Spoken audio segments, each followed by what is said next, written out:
वंदे गुजरात।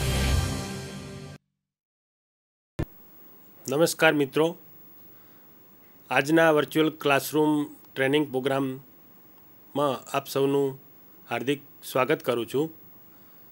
मारू नाम JD Patel, ITI Khedbrahma, supervisor instructor, trade wiremen. आजे आपणे EMF इक्वेशन ऑफ ऑल्टरनेटर ना थियरी विशेनो अभ्यास करीशुं। तो EMF इक्वेशन ऑल्टरनेटर माटे खास महत्वनुं छे। तो पहला ऑल्टरनेटर शुं छे एना विषे जाणी लीए। ऑल्टरनेटर एजे एने आपणे AC जनरेटर पण कही शकाय। अने जनरेटर शब्द ज्यारे आवे एटले आपणे ख्याल आवे के कंईक जनरेट करे। जनरेट मतलब पैदा करवुं। एटले ऑल्टरनेटर AC जनरेटर छे अने ते AC करंट AC पावर पैदा करे छे। तो ऑल्टरनेटर द्वारा ऑल्टरनेटिंग करंट AC करंट उत्पन्न थाय छे। ज्यारे ऑल्टरनेटर कोई साधन के प्राइम मूवर द्वारा फेरववामां आवे छे त्यारे ते यांत्रिक कार्यशक्तिनुं वीज कार्यशक्ति में रूपांतर करे छे। Alternator as a AC generator एटले आपणे एने कोईपण प्राइम मूवर द्वारा एने आउटपुट बहारनी कोईपण शक्ति द्वारा एने फेरवવું પડે છે અને એ ફેરવવાના લીધે એ ઓલ્ટરનેટર ફરશે અને એના અંદર AC કરંટ પેદા થાય છે। તો હવે આપણે AC જનરેટરનો પહેલા સિદ્ધાંત જાણી લઈએ। તો ઓલ્ટરનેટર ફેરાડેના ઇલેક્ટ્રોમેગ્નેટિક ઇન્ડક્શનના સિદ્ધાંત મુજબ કાર્ય કરે છે। तो फेराडेनो इलेक्ट्रोमेग्नेटिक इंडक्शनનો સિદ્ધાંત એવો છે કે જ્યારે કોઈ કોઇલ કે સર્કિટ સાથે સંકળાયેલી ચુંબકીય ફ્લક્સની માત્રામાં ફેરફાર થાય ત્યારે તેમાં વીજ ચાલક બળ EMF ઉત્પન્ન થાય છે।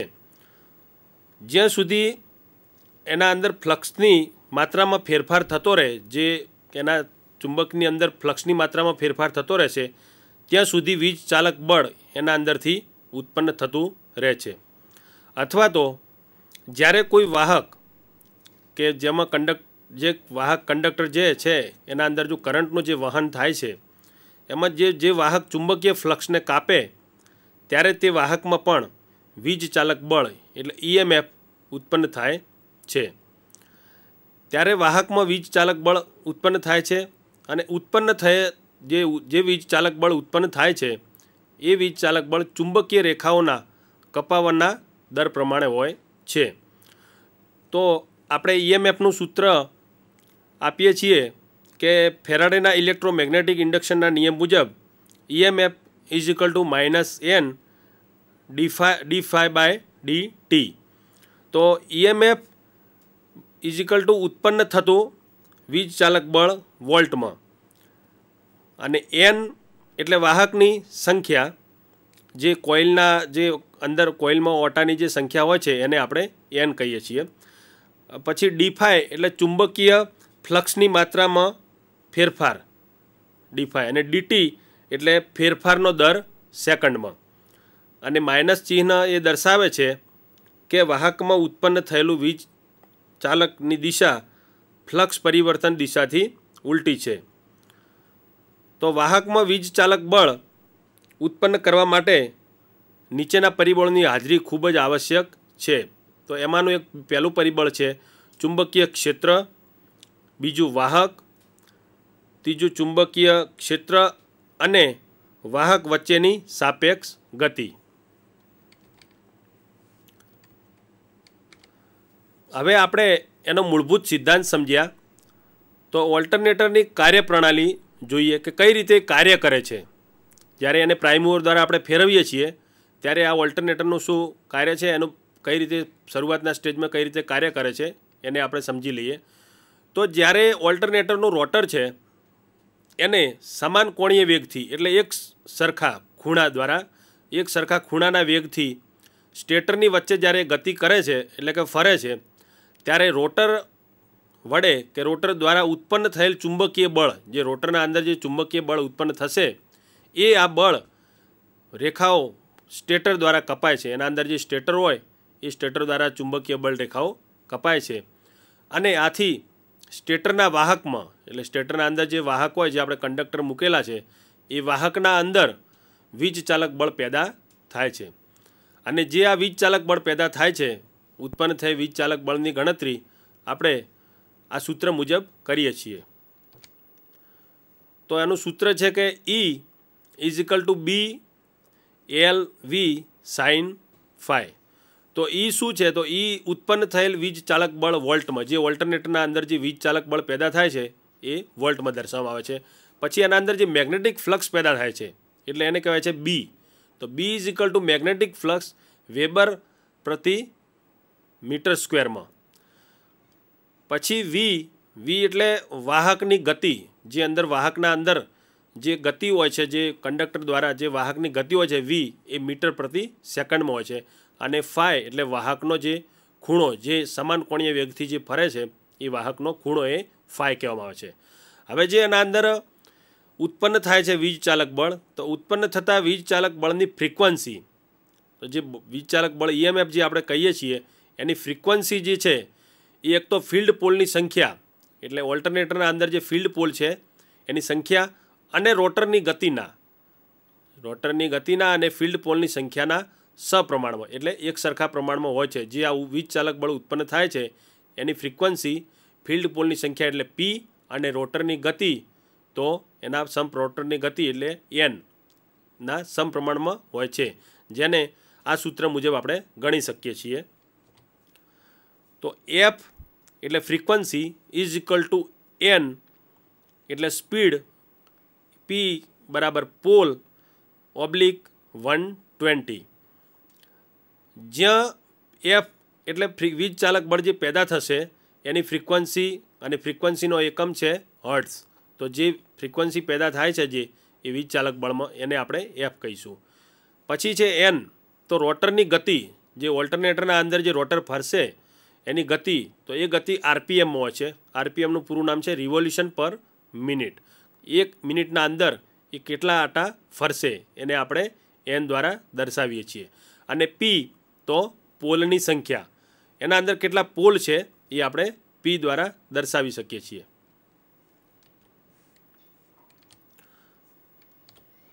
હવે ઓલ્ટરનેટરનું EMF સમીકરણ આપણે લઈએ. તો ઓલ્ટરનેટરમાં ઉત્પન્ન થતા EMFનું સૂત્ર નીચેની રીત પ્રમાણે આપણે મેળવી શકીએ છીએ. તો ઓલ્ટરનેટરમાં જે ઉત્પન્ન થતી ફ્રીક્વન્સી પેદા થાય છે એ આપણે આગળ જોયું એ પ્રમાણે પોલની સંખ્યા, રોટરના અંદર જે પોલ છે એ પોલની સંખ્યા અને રોટરની સ્પીડના સમપ્રમાણમાં હોય છે.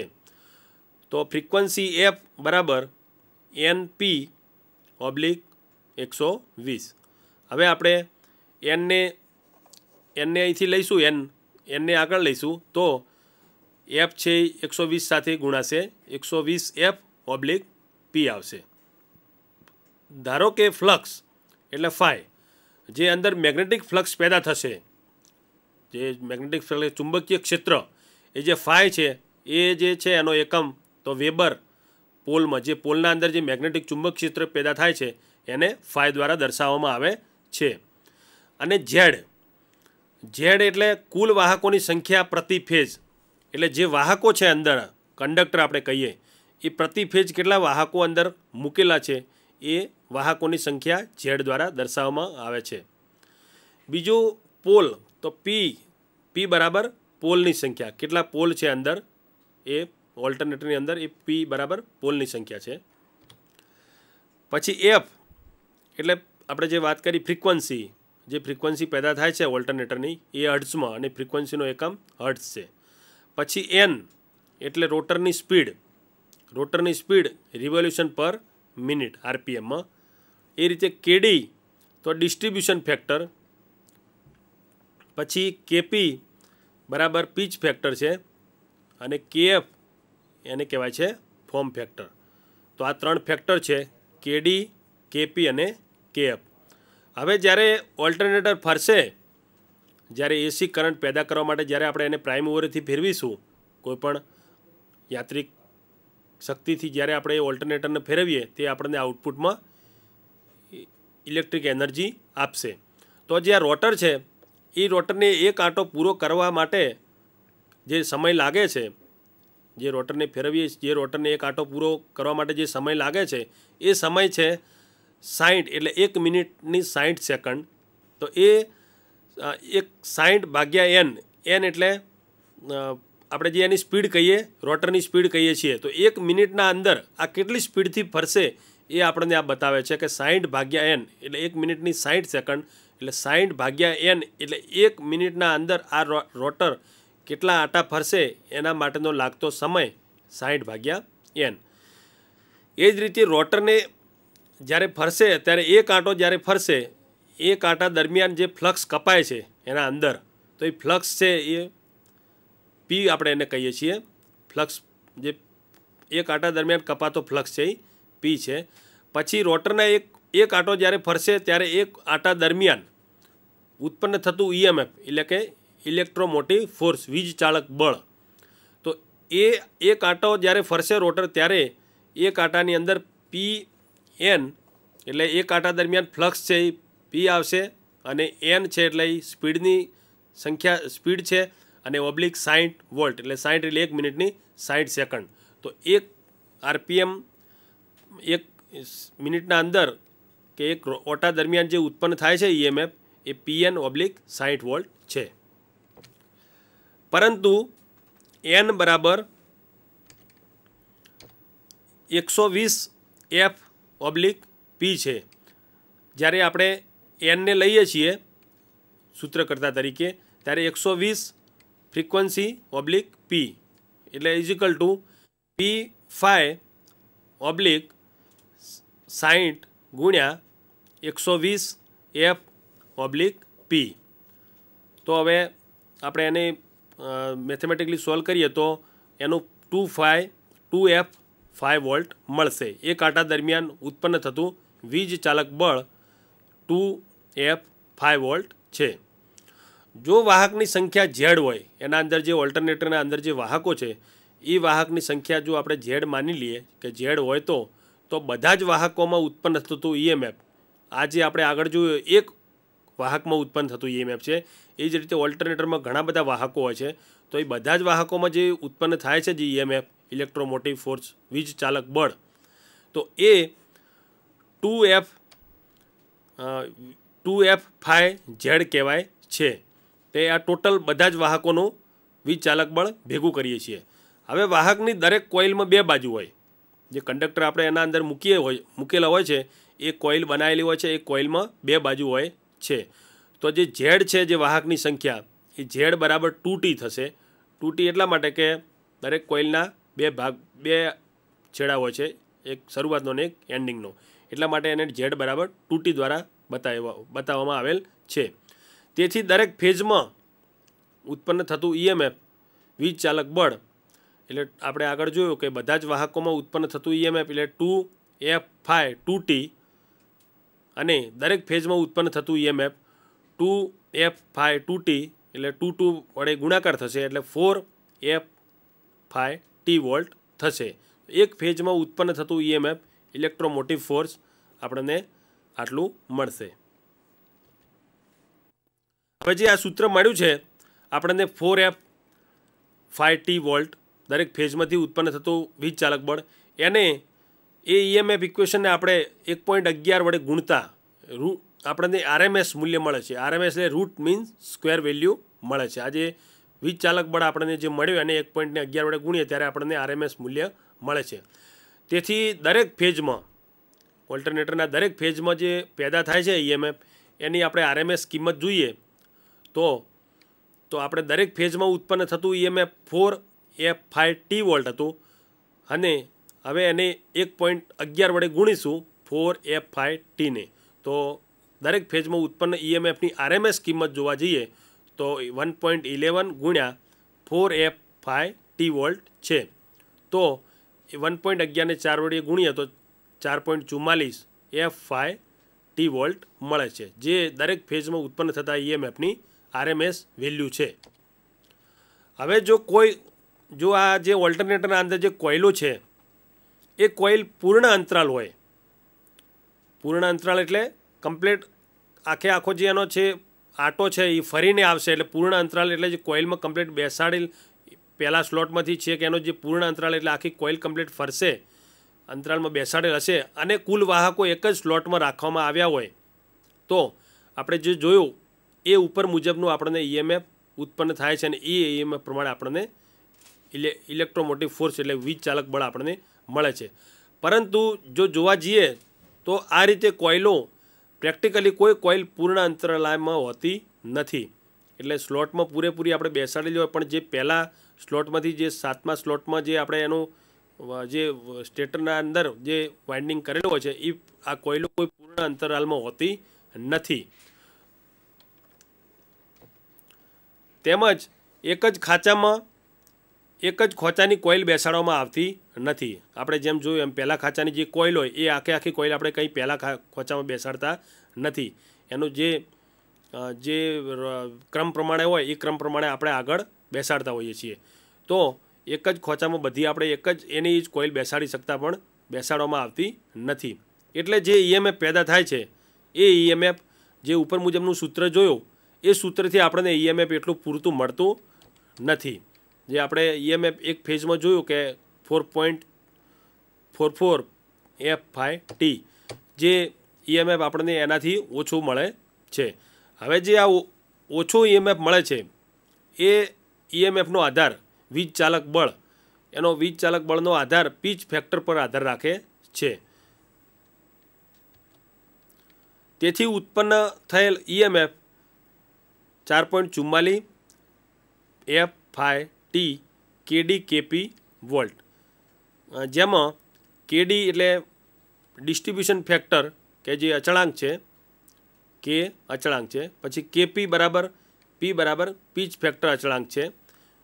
ઉપરોક્ત ઉત્પન્ન થયેલ ઈએમએફ દરેક ફેઝનું છે. જો મેક્સિમમ આપણને ઈએમએફ મળે ઓલ્ટરનેટરના દરેક ફેઝનું F⁵T કેડી કેપી મળે છે. હવે ઓલ્ટરનેટરને સામાન્ય રીતે સ્ટારમાં જોડવામાં આવે છે. ઓલ્ટરનેટરને આપણે સામાન્ય રીતે સ્ટારમાં જોડીએ છીએ. હવે સ્ટારના કનેક્શન આપણે જોઈએ તો સ્ટાર જોડાણમાં VL બરાબર √3 Vp હોય છે. તો સ્ટારમાં કનેક્શન હોય છે જે ઓલ્ટરનેટરના, તો સ્ટારમાં કોઈ પણ એક ફેઝ અને ન્યુટ્રલ વચ્ચે માપવામાં આવતા વોલ્ટેજને ફેઝ વોલ્ટેજ કહેવામાં આવે છે અને કોઈ પણ બે ફેઝ વચ્ચે માપવામાં આવતા વોલ્ટેજને લાઇન વોલ્ટેજ કહેવામાં આવે છે. તો સ્ટાર કનેક્શનમાં લાઇન વોલ્ટેજ VL એ ફેઝ વોલ્ટેજ VPના 3 ગણા હોય છે. જે આપણે VL છે લાઇન વોલ્ટેજ સ્ટાર જોડાણમાં એ ફેઝ વોલ્ટેજના 3 ગણા હોય છે.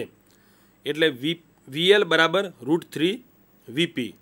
આમ સ્ટાર કનેક્શનમાં લાઇન વોલ્ટેજ બરાબર √3 ફેઝ વોલ્ટેજ. અને જો કરંટની રીતે આપણે જોવા જઈએ સ્ટાર કનેક્શનમાં તો કોઈપણ એક ફેઝ વાઇન્ડિંગના વહેતા વિદ્યુત પ્રવાહને ફેઝ કરંટ એટલે કે આપણે IP કહીએ છીએ. કોઈપણ એક વાઇન્ડિંગમાં જે ફેઝ કરંટ વહે છે એને આપણે IP કહેવાય છે. અને લાઇનમાંથી વહેતા વિદ્યુત પ્રવાહને લાઇન કરંટ એટલે IL કહેવામાં આવે છે. જે લાઇન હોય છે, જે RYB આપણે જે 3 ફેઝ હોય છે એ જે લાઇનમાંથી જે કરંટ વહેતો હોય છે એને આપણે લાઇન કરંટ એટલે કે IL કહીએ છીએ. સ્ટાર કનેક્શનમાં લાઇન કરંટ અને ફેઝ કરંટનો રસ્તો એક જ છે. એટલે સ્ટાર કનેક્શનમાં લાઇન કરંટ અને ફેઝ કરંટ જેટલો જ હોય છે, એટલે બંને ઇક્વલ હોય છે, એક સરખા હોય છે. આમ સ્ટાર કનેક્શનમાં લાઇન કરંટ બરાબર ફેઝ કરંટ એટલે IL = IPH. સ્ટાર કનેક્શનમાં લાઇન કરંટ અને ફેઝ કરંટ સરખા હોય છે, જ્યારે લાઇન વોલ્ટેજ એ ફેઝ વોલ્ટેજ કરતાં 3 ગણા વધારે હોય છે. તો સ્ટાર કનેક્શનમાં power P √3 VL IL cos ∅ હોય છે. ઓલ્ટરનેટરને આપણે જો હવે ડેલ્ટામાં જોડવામાં આવે, સ્ટાર કનેક્શનમાં આપણે એના કનેક્શન જોયા કે VL √3 Vp, પણ હવે એને ડેલ્ટામાં જો જોડવામાં આવે તો એના VL = Vp. એટલે VL એટલે એના લાઇન વોલ્ટેજ એ ફેઝ વોલ્ટેજના બરાબર છે. તો ડેલ્ટા કનેક્શનમાં વોલ્ટેજના સંબંધ જોવામાં આવે તો કોઈપણ બે ફેઝ વચ્ચેના વોલ્ટેજને લાઇન વોલ્ટેજ કહેવામાં આવે છે. ધારો કે બે ફેઝ એટલે આર અને વાય, એ બે ફેઝ વચ્ચેના જે વોલ્ટેજ છે એ વોલ્ટેજને આપણે કેવા વોલ્ટેજ? લાઇન વોલ્ટેજ કહીશું.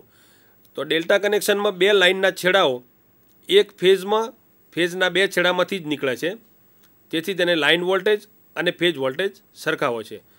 આમ ડેલ્ટા કનેક્શનમાં ફેઝ વોલ્ટેજ બરાબર લાઇન વોલ્ટેજ. હવે ડેલ્ટા કનેક્શનમાં કરંટની વાત કરીએ તો ડેલ્ટા કનેક્શનમાં દરેક લાઇનમાંથી પસાર થતા કરંટને line current as a IL, L એટલે લાઇન અને આઈ એટલે કરંટ, અને દરેક લોડમાંથી પસાર થતા કરંટને ફેઝ કરંટ એટલે આઈપી, જે દરેક ફેઝમાંથી જે કરંટ પસાર થશે એને આપણે આઈપી કહીશું. ડેલ્ટા જોડાણમાં પ્રત્યેક લાઇનનો વીજ પ્રવાહ બે ફેઝમાં વહેંચાઈ જાય છે. આનો જે કરંટ છે એ બે ફેઝમાં વહેંચાઈ જાય છે, જેથી લાઇન કરંટની કિંમત ફેઝ કરંટ કરતાં વધુ હોય છે. લાઇન કરંટની કિંમત ફેઝ કરંટની કિંમતના √3 ગણા વધારે હોય છે. તેથી ડેલ્ટા કનેક્શનમાં line current is equal to √3 IP, line current is equal to √3 phase current. તેથી આઈએલ બરાબર √3 આઈપી. જો ઓલ્ટરનેટરને ડેલ્ટામાં જોડેલ હોય તો લાઇન વોલ્ટેજ એ ફેઝ વોલ્ટેજના સરખા હોય છે. તેથી ઓલ્ટરનેટરમાં દરેક ફેઝમાં ઉત્પન્ન થયેલ ઈએમએફ, ઇલેક્ટ્રોમોટિવ ફોર્સ જે વીજ ચાલક બળ, એ 4.44 F∅T KD KP વોલ્ટ હોય છે.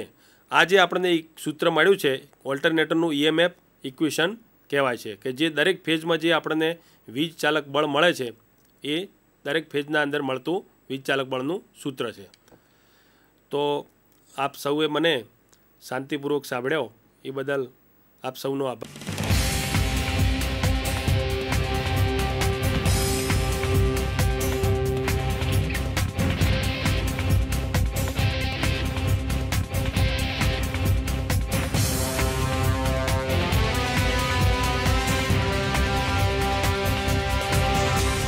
વંદે ગુજરાત.